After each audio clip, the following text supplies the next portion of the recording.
The first question is to the panel, and it is art a thing or a way?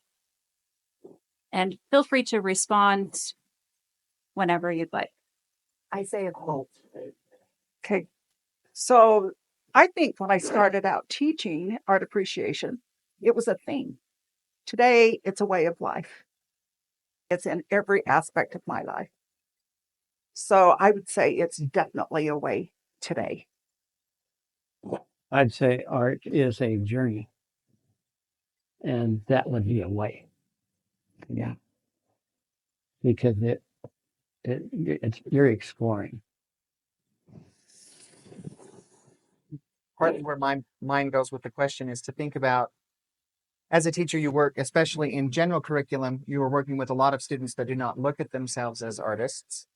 And you have to pitch to them that there's a value for them to be in your class. And art as a way, I think, is a value for all students, in that one of the anticipated outcomes that you have for students when they leave your classroom is that their life is elevated and blessed in some way from having engaged with the arts. Not necessarily that they're gonna put paintings on their walls, but that they start to look at the way they live differently, and with an eye for things that maybe they had not noticed before. So in that way, I think that's where the theme starts to come in. Well, you have theme. If I had the Mona Lisa on my wall, I would have a theme, and I would love that theme because it would enhance my life. But I also need the way, the journey as the artist, because it's how do I make my meals? How do I set up my home? How do I garden? How do I paint? And you have to make time for all of those things to make it the way of your life. You don't have to paint to be an artist. I think that if you live it as a way, though, you start looking for the things You do. to elevate. So if you live your life as an artist, a meal changes. How you approach a meal changes. It's not 3 squares a day, right? It's an occasion, it's an event, and now you start reaching for things Right. that you can elevate with. So maybe they go hand in hand. It would be hard to separate them, I would think. The journey creates a thing. Yeah, the end of the journey, or the end of the way, is a product. So if it is a journey, and we can agree that the art is a way of living, a way of doing something, then creativity plays a big piece in that. It's synonymous with an artist, a creative person. So what does it mean to be creative, really, to you? And this is for the panel. It's a hard question. I look at it as, how do I solve problems in my life? Whether I'm painting, if you just fall into a rut of just doing it the way it's always been done, you're not being as creative as you could say, is there another way to do this? Like, is there another way to make a meal other than I got to run in and make lunch, So I think it's looking for different ways to do things that have already been done. And each new piece of art is unique. It's new. And so I think it's very creative. In some ways, though, what you connect with in art is not new. It's the old. It's the universal. It's the stuff that you recognize. And people describe art often as a recognition. That when you know something is art, and it's not just pollution, because of what you see of yourself in it. So it's a recognition. And I mean, is that creative, or is it descriptive? So are you an observer of art, or are you creating art? There's two different things There is on there. And I would think, I appreciate the idea that there is something creative in it, that even if you're doing a landscape that's there, you're not creating the image. But the way that you render it on the canvas needs to bring some sort of insight, some sort of story or angle that you're pushing with it. Mm-hmm.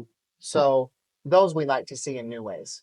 We are tired of seeing the story told the way we've always seen it told. So all of you have been on an artistic journey, and as we travel a path, we change our mind about things, and as we get more information. And I'm interested to know,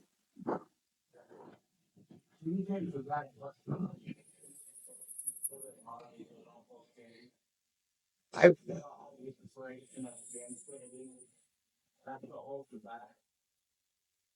I do as based on my conversations with students, they'll come in my classroom. I'm not an artist.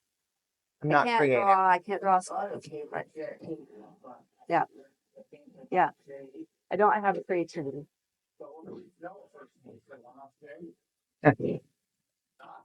I would say you're a child of God. You're creative. Yes. One of the things that I've done with that, because I have taught groups of students that 90% of them or more say that I'm not creative, I'm not an artist. And one of the things that I do is I choose different projects, because I know that with me, if you could sit me down with a paintbrush and a canvas, I'm not creative. It's not going to look good. And I have to agree with most. Yeah, I'm not either. But we have this project. But I tried to choose the different mediums.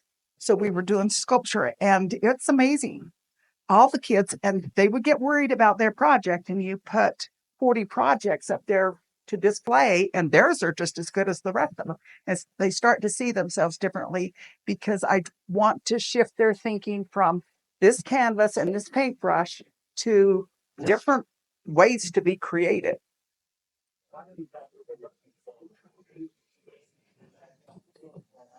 Yes.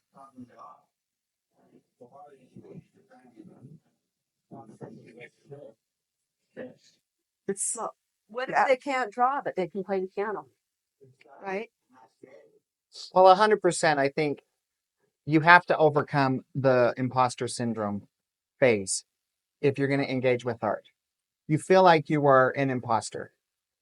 You decide that I'm going to be an artist, whatever capacity. You want to be a writer or you want to be a musician. You immediately compare yourself to all of the people who are better than you, and you tell yourself you're not good and it's not worth the work. And there is a fair amount of art to be creative. I read a book called Mastery once, and he talks about the phases that it takes to master something. And some of the examples he uses in the book are artists because they master their discipline. And the final phase that he calls of mastery is called intuitive thinking, where you create without thinking. Your body and your brain has been so trained that it just produces. And somebody like Mozart, we would describe this way. He really did not, it was not so much as an active cerebral thing, it just kind of happened. But he had been through all of that, and he made the comment, the mistake that people make is to say that my art comes easy to me. And it's very easy to look at somebody like Mozart and say, well, you're Mozart, so it's just easy. His point was, no, everybody has to go through the phase where you do the hard work and you put in the hours to get the skills. But if you go back to this idea that LuAnn said, where you're a child of God, that means that your father is the creator and you're his child and you're creating a life. And if you pursue the idea that art is a way, your life is the art.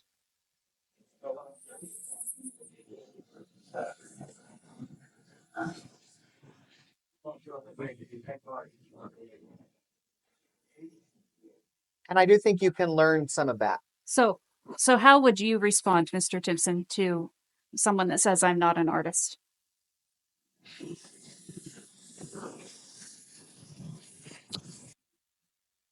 Oh, I would say, okay.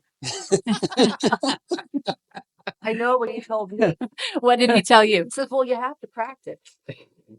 You know, we want to be Beethovens that walk up to the piano and we play without ever being taught. That's anything you want to be good at takes effort. I guess I kind of liked art as a child, but one of my mother's bought me a set of paints, and that got me going. And then I was in LuAnn Rodvin's class 3 years in a row, and she was about art. So that made a huge difference in my life. And she let me come to the night class. She was teaching some of the people in the community. She let me come as a sixth grader or whatever it was. And that gave me a big boost too. So just, The mentorship. yeah, put the paints in their hands and just get them started. Okay, can I respond again? To the artist Okay, question. yes. Okay, so when I was young, I thought that if you were an artist, you played the piano, or you painted, or you could draw. And it just sucked if you weren't, because you're not an artist. I disagree with that today. I think every single person should find some kind of way in their life to be creative. And I think there's something every single person can do. There's a way for you to be creative. I have a close friend that she does table settings and centerpieces that she creates that are just stunning. Now, if you went and asked her if she was an artist, she might say no, but that is art. And it's incredible. And that's one of the ways that she has of being creative. Find a way in your life to be creative, whatever that is. I think every one of us can do that. And that's, I think, the question, not if you're a Mozart or if you're a Vincent van Gogh, right? An artist is on the journey. Yes, it's the journey, and it's an opportunity that we all have to be creative. But I think an interesting undercurrent has emerged in this question.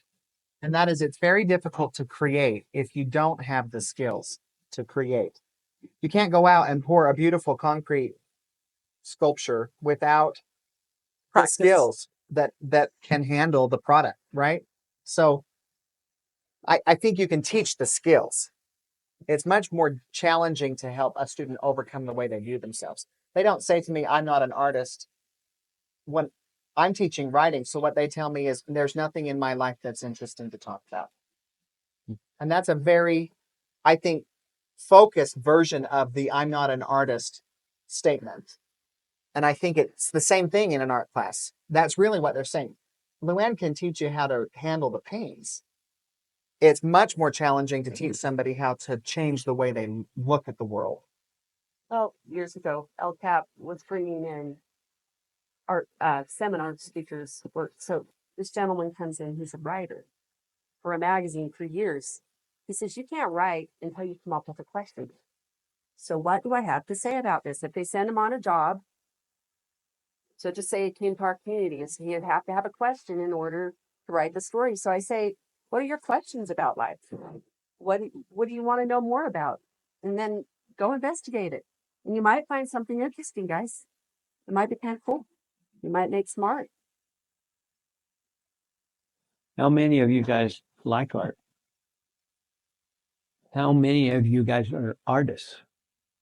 Oh, Good job. So you're on your way.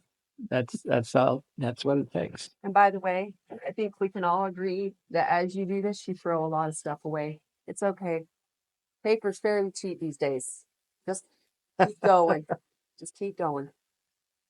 I'm interested in something that you believed about creativity before that you no longer believe now on your path as artists. What is something that's changed for you in your view of creativity?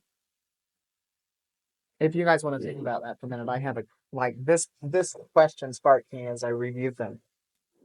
My first thought was that creativity is something where you create something that has never existed before. And I do not believe that anymore. I think that all artists, especially the really good ones, steal. You just need to learn how to steal like an artist. They don't plagiarize. It's not theft. So there's a way that artists go around gathering. If you look at art like Van Gogh, in the survey of art, he makes perfect sense right after Monet. Like you can see the evolution of the art slowly evolve, and there's just enough change. It's new. There's a different perspective, but he's not completely revolutionary. He's not doing something we have not seen at all.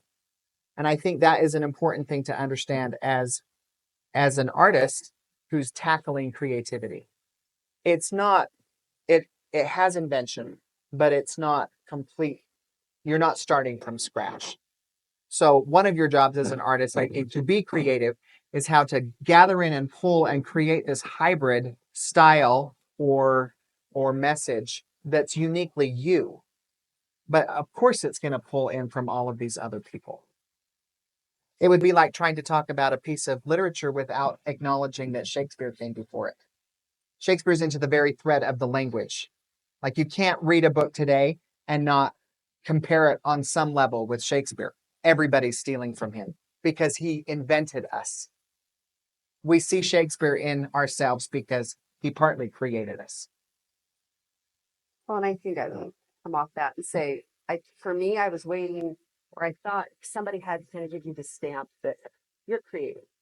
And that's where I changed radically in my thinking. Because even kids that come in my class and I don't even want to be here. I said, well, if all you leave here with is the ability to see it differently, more creatively, how can I solve a problem differently? Look at El Cap and the way the light hits it and not just drive by without noticing it. And I won. I mean, that's all I want from you, you know? Just notice the world around you and try and solve your life problems differently. Because if you keep doing it the same way someone else has, what are you going to end up with?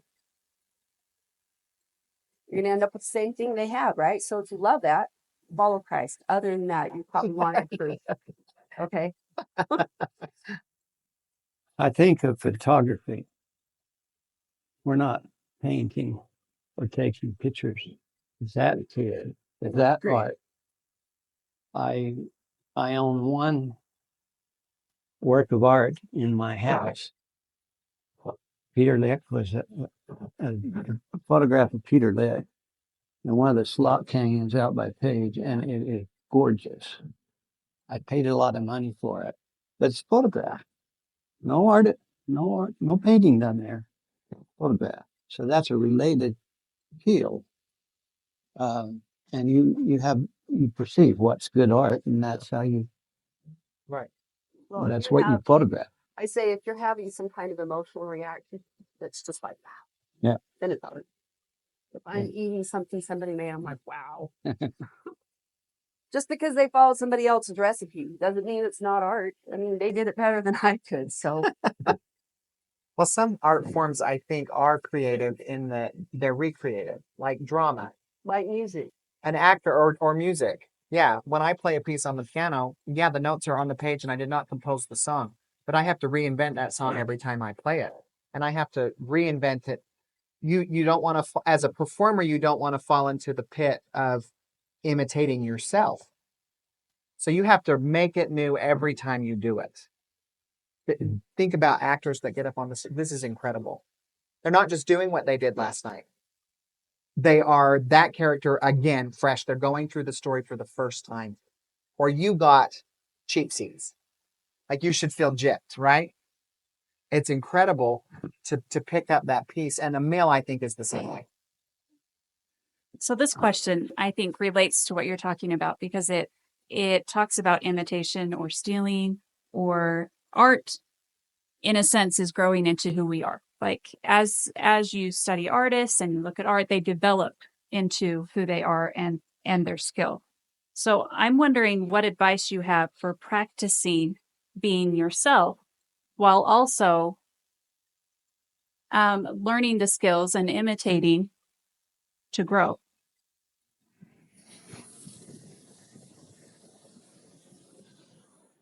I'll go. That'd be great. We changed. I was your age once, believe it or not. And the things that I was interested in then are so different than they are now because your life experiences change you. And they should change you. That's the idea, right? So the artists that I loved when I was 14, 15, 16, 17 are different than the artists I love now. Because I've had more experiences. You have heartache. You go through stuff that require everything you've got. So you get on the other side of that, and I'm looking at a different artist going, wow. Because he's speaking to that experience I've had, right? And so, yeah, my art better change as I have those experiences where I'm not growing. And when you want to get into a gallery, by the way, as an artist, they want you to come up with a palette and a style and a genre, and you get to stay in that if you want to sell your art. You might count me out because I want to grow. Don't pigeonhole me into that same color set every time I sit down. Or I'm with those, you're not growing. You're just going through the motions. It's not fresh every day. I don't know if this directly answers your question, but one of the things that I really enjoy about teaching art appreciation is that we can sit and talk about the same piece, a piece that the kids don't like maybe the Arnolfini portrait or the Ghent altarpiece. And we start talking about some of the things and studying the symbolism, for example. And it's so interesting to me because I can have different students notice different things.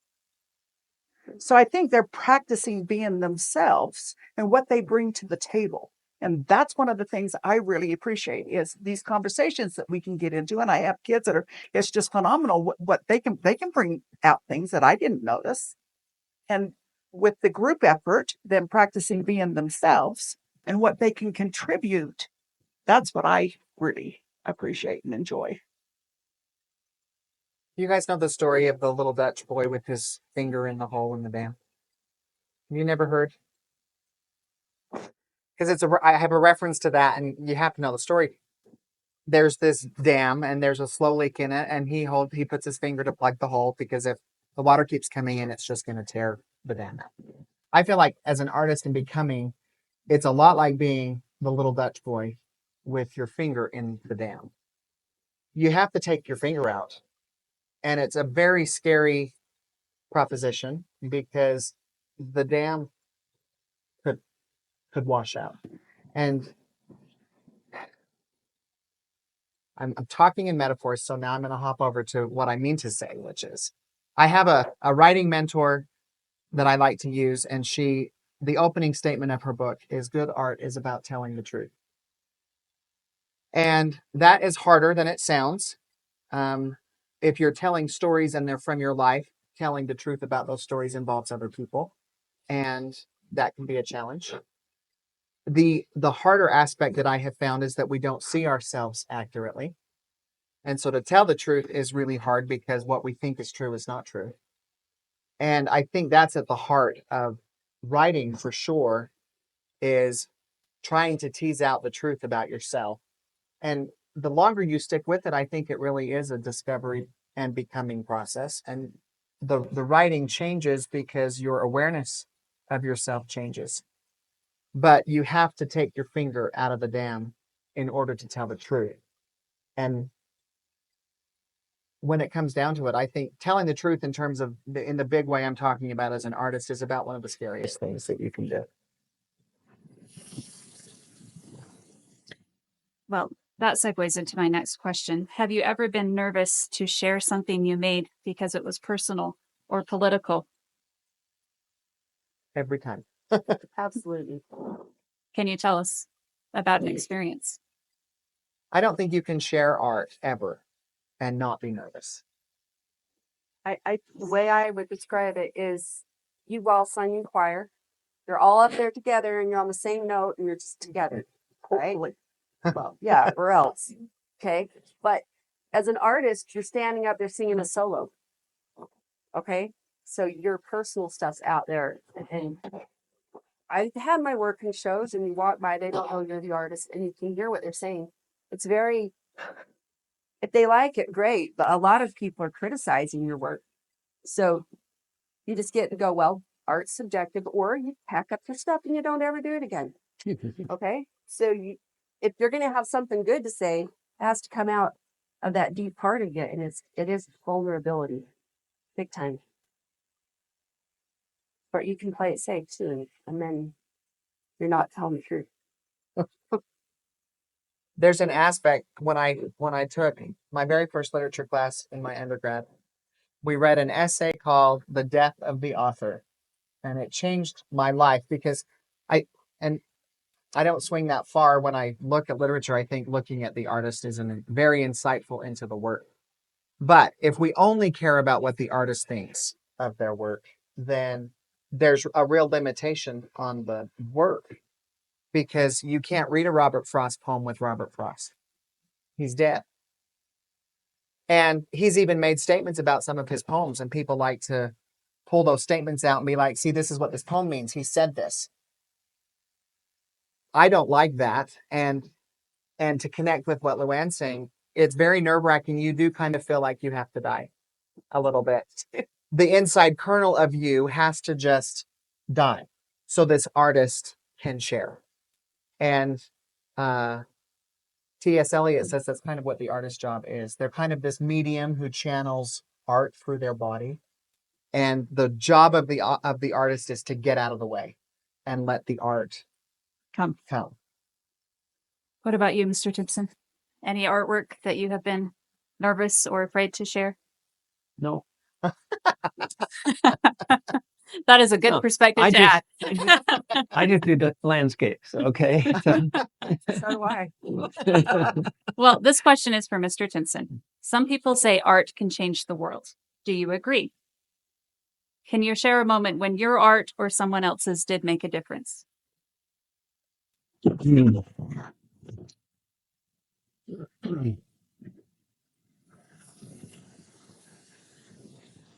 Whether my art has made a difference, that's the question. Or someone else's? Yes. Right. So have you seen art that has changed the world, or has your art changed the world? I've seen art that changed the world, yes. Can you tell us about a piece? The great pieces,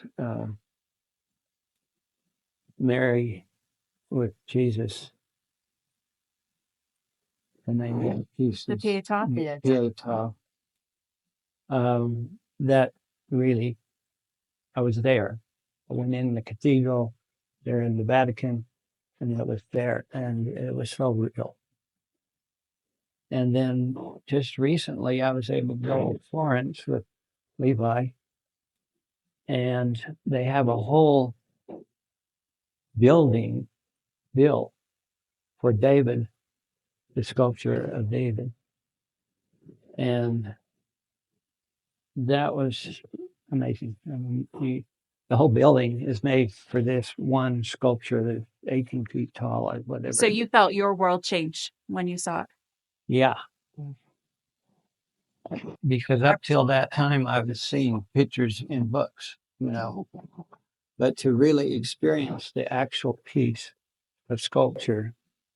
And then if you want to carry this to cathedrals, Of course we did. that's huge. Yeah. That's huge. I was able to study Gothic cathedrals in France, and we went to every Gothic cathedral there. We were led with a professor that taught that in college, and about 25 teachers that were there. And that to go into those cathedrals and see the height, to see the carvings, to see the columns, to see the windows, the stained glass windows, totally changes your life. Well, and I can see the impact as well because you brought it back and it changed mine too Yeah. when you taught me about it. I can see Elizabeth is vibrating over there. So how would you respond to this question? Part of this is I want to take it back to being creative. I have never really looked at myself as an artist, but I know I'm creative. And so if you want to know about changing the world, I've taught over 1,000 students, well over 1,000 students. And what are these thousands of students doing? I have a lot of kids coming up to me. I chose to be a teacher because of what you did. And then I hear about kids, I've heard about these kids that are artists, that they do this artist, whatever it is online, right? And they're choosing art in so many ways. It's just unreal. So have I changed the world? Maybe just a little bit, and hopefully it spreads, and maybe their kids get inspired somehow. And it's not just visual arts, it's being creative and making a difference in the world with your creativity. I think I've done that. which that's kind of a bold thing to say, but Artists are bold. yes. But the one piece that I was thinking about that I've taught my class that I think changed the world was a political piece. And it's horrible. And it was intended to be horrible. And it's Guernica. And I've seen Guernica. And it was done by Picasso. It's about the only piece of his that I really, really like. But it's awful. And his intent was, and he made it for the World Fair at the time in the late 1800s. And they thought the people thought it was so awful. They didn't want to display it where they intended to do it. So they tucked it away somewhere else. He ended up sending the piece to America and asking the Americans to protect the piece until they felt like it was safe to bring it back to Spain, which happened maybe 30 years ago. Not long ago. It was not long ago. But it changed the world and changed his thinking. The whole intent of that is to show what war looks like. And it's a political piece, but it's outstanding. He just Very modern. very, very modern. Yes. But I think it's changed the world, changed my thinking. Yeah, So one of the things that when you look at a piece of art, if it changes your thinking, and it's going to change other people's thinking as you see this piece, just like Ray says about Pieta. I've seen the Pieta. And it's incredible. So, and then you go, you go watch The Passion of the Christ. And right there at the end, there's the way that Mel Gibson sets that one of those scenes up, matches the Pieta so well. I'm sure he used it as a guide. So yeah, it changes the world. Well, our world is definitely changed and changing. Yeah. And one of the ways that it's changing in the art field is artificial intelligence. There's a lot of discussion about how artificial intelligence is infringing on artist rights, or is it creating its own art? So what is your guys' take on artificial intelligence and whether it is creating art or not? I have thoughts. I have thoughts. You go ahead. You guys understand how AI works in terms of how it gets the bank of information that it uses, right? So the first thing that you're talking about with the infringement is there are many authors, for example, who are right now in lawsuits with different AI companies. Meta is one of them, because they fed their books to the AI algorithms without any sort of compensation for copyright. So the parsing out that they're in with the court system right now is to feed the art to the AI. Is that an infringement of copyright? The art is not, or the AI is not reproducing it, and it's not claiming that it wrote it. And if you ask it to incorporate some book overtly into the project you're working on, it will not do that. It will tell you that's a violation of copyright.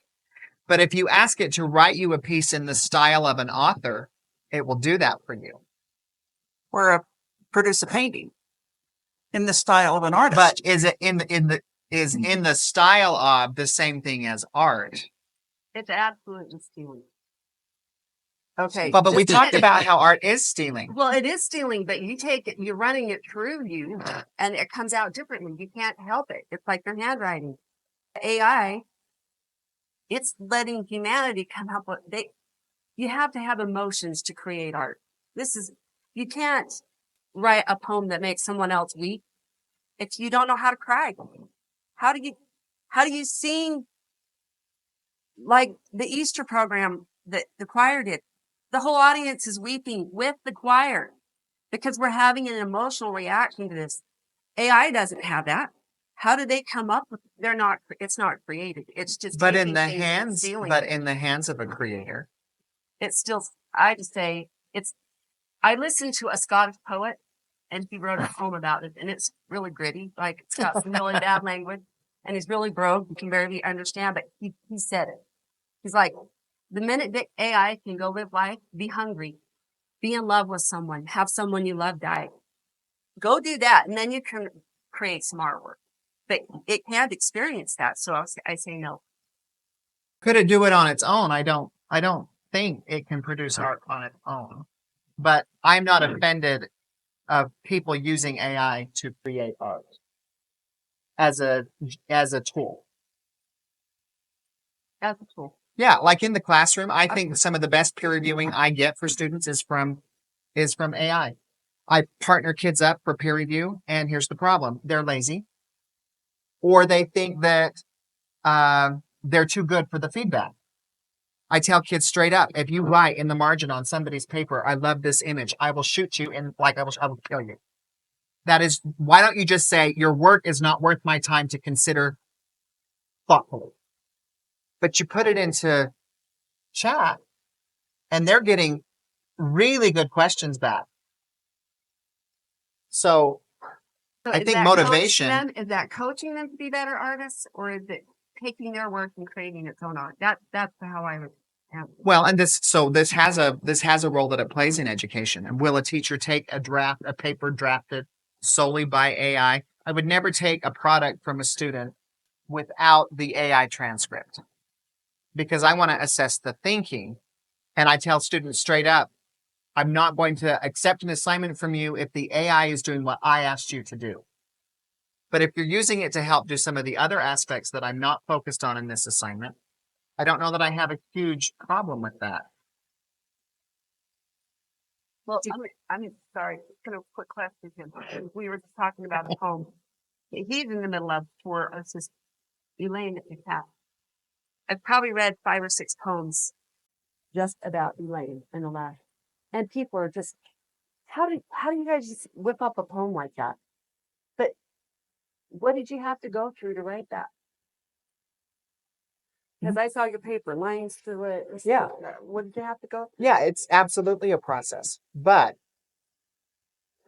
You're not going to run it through AI to check it. if I wanted feedback, I do not like, I actually will use like chat for a feedback session, partly because it's easier for me to take the criticism from it than from my mother.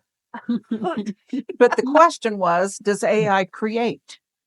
Not does it? So straight up, I don't think that you can prompt AI and have it give you a poem that's No. worth anything. It can give you feedback, but it can't create. At this point, there's a projection that it will be And then creating it will within be a scary. decade. It will be a very scary time. Yeah. Well, then I have a final question for us when we're talking about creating. Do you think creating things is a form of meditation or prayer? That sure doesn't feel like it some days. Well, I don't know about I everybody think- else. I'm crying sometimes, begging for help. Like, what do I do with this? It's the same thing with our work. What do I do with this? I chuck things across the room. But there's a great satisfaction when you work it to the point that you like it. There are times it feels that way. Yeah.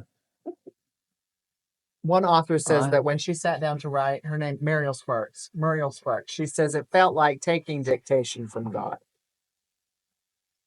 How does she have friends? Like, who would want to be a friend to that person?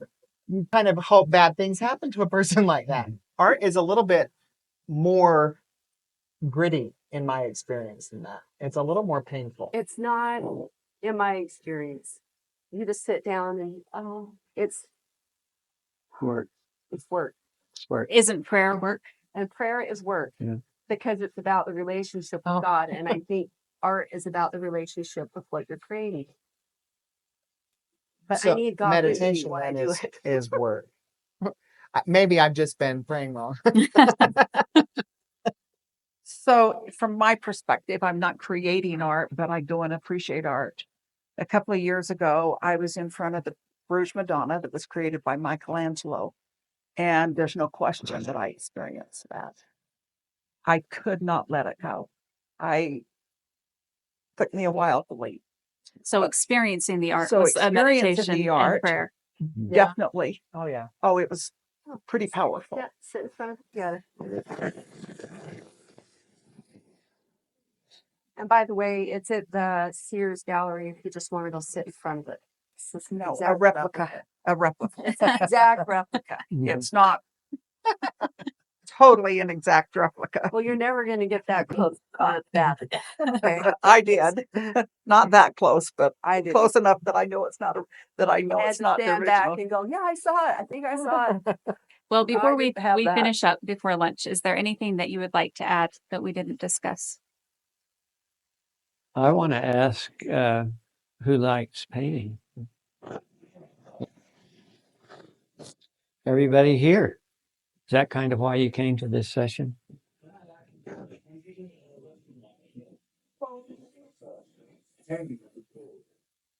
Do you raise your hand if you actually like painting it? You enjoy painting. Painting. Everybody. Thank you to our panelists and our attendees. Thank you.